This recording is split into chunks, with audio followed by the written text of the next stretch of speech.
በአፍሪካ ቀንድ ለብዙ ዓመታት አንድ ሀገር ብቻ ነበረች ሁሉንም የምትቆጣጠር። ያቺ ሀገር ኢትዮጵያ ነበረች። ታሪክ አላት፣ ህዝብ አላት፣ ሰራዊት አላት፣ ተጽዕኖ አላት። ነገር ግን ዛሬ ኢትዮጵያ ከባድ ጥያቄ ፊት ለፊት ቆማለች። ከውጭ የሚመጣ አደጋ፣ ከውስጥ የሚበላ ግጭት እና በቀይ ባህር ዙሪያ እየተቀየረ ያለ የኃይል ጨዋታ። ብዙዎች አንድ ጥያቄ እየጠየቁ ነው። የኢትዮጵያ አዲስ ጠላት ማን ነው? ግብጽ፣ ሶማሊያ፣ ኤርትራ? ዛሬ ይህን እንመለከታለን።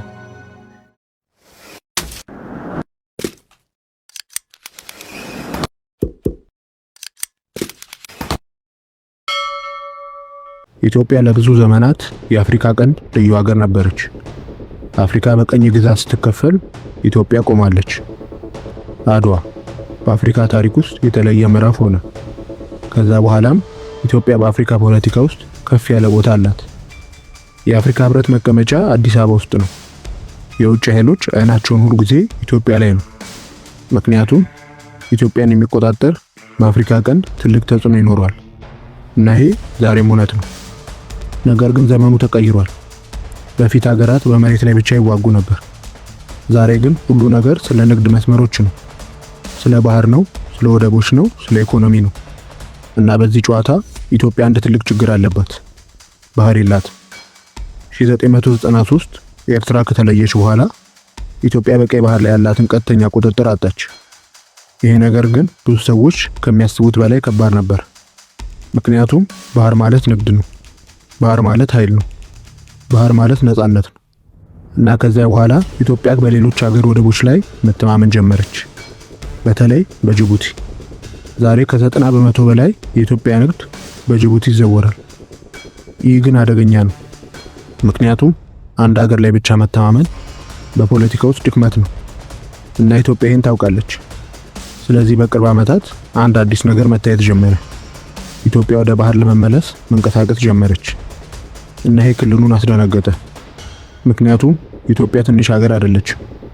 120 ሚሊዮን በላይ ህዝብ አላት፣ ትልቅ ሰራዊት አላት፣ ፈጣን ኢኮኖሚ አላት እና ከዚህ በላይ ወደ ባህር መመለስ የምትፈልግ ሀገር ነች።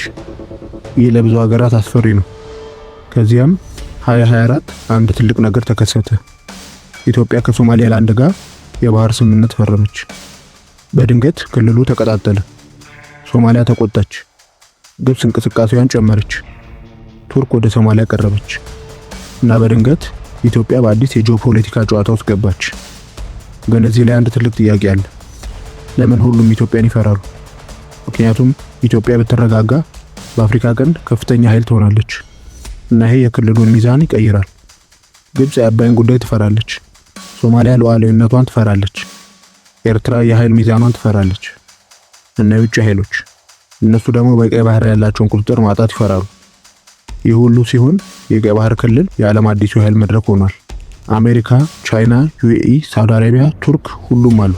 ሁሉም ግን አንድ ነገር ይፈልጋሉ፣ ቁጥጥር። እና አሁን ኢትዮጵያ ይህን ቦታ ትፈልጋለች። ነገር ግን ምናልባት የኢትዮጵያ ትልቁ ጠላት ከውጭ አይደለም፣ ምናልባት የውስጥ ክፍፍል ነው። ምክንያቱም አንድ ሀገር ከውስጥ ከተዳከመ ከውጭ መግፋት ቀላል ነው። እና ዛሬ ኢትዮጵያ በብዙ ፈተናዎች ውስጥ ናት። የኢኮኖሚ ጫና፣ የፖለቲካ ግጭት፣ የብሔር ክፍፍል፣ የውጭ ጫና እና እነዚህ ሁሉ ለተቃዋሚዎቿ እድል ይሰጣሉ። ግን ይሄ ታሪክ ገና አላበቃም። ምክንያቱም ኢትዮጵያ አሁን ወደ አዲስ ዘመን እየገባች ወደ ባህር መመለስ ትፈልጋለች። ኃይሏን ማሳደግ ትፈልጋለች። በአፍሪካ ቀንድ ዋና ኃይል መሆን ትፈልጋለች። ነገር ግን ይሄ በሰላም ይሆናል ወይስ ክልሉ ወደ አዲስ ግጭት ይሄዳል? ምናልባት የኢትዮጵያ አዲሱ ጠላት አንድ ሀገር ብቻ አይደለም። ምናልባት የአፍሪካ ቀንድ አዲሱ ኃይል ጨዋታ ነው እና ይሄ ጨዋታ ገና መጀመሩ ነው።